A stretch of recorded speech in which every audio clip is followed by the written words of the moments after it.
Вы знаете, что литовские власти, подчеркиваю, народ Литвы к этому не имеет никакого отношения, как я понимаю, закрыли государственную границу между Белоруссией и Литвой. Даже не хочу говорить по каким там причинам и прочее.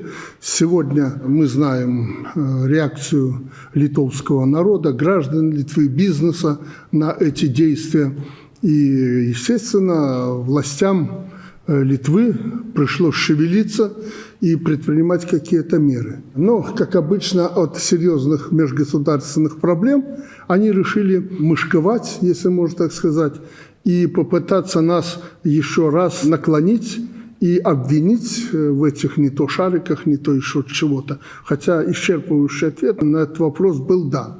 И расследованием наших органов, да и Литвы, подтверждается то, что кто занимается этим бизнесом сигаретным, кто эти шарики перекидывает и так далее. Понимая то, что вокруг этого закрытия границы сложилась непростая ситуация, как я сказал, они попытались с межгосударственного уровня перенести вопрос на уровень решения вопроса пограничной заставы, как я это оцениваю.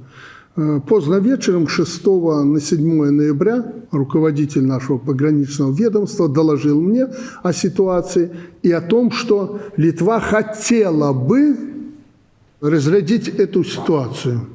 На что я ему ответил: ну, если Литва хочет, мяч на ее стороне, пожалуйста, открывайте границу, будем работать и сотрудничать, как это было до сих пор. Они, почему это мышкованием называю, обратились в Лидский пограничный отряд, представьте, не в государственный орган, не в МИД куда-то там, не в правительство, а в Лидский пограничный отряд с просьбой, не то просьбой, не то требованием, как мне доложил руководитель пограничной службы нашей, открыть границу.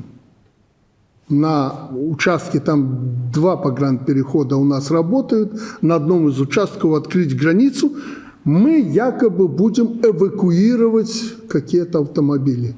То ли с литовскими номерами, то ли с китайскими номерами. Я даже не дослушал этот доклад, сказал: хорошо. Как только будут готовы эвакуировать, договорятся с нашей стороной, у нас же там не таможенников фактически на пункте пропуска, не пограничников, закрыли.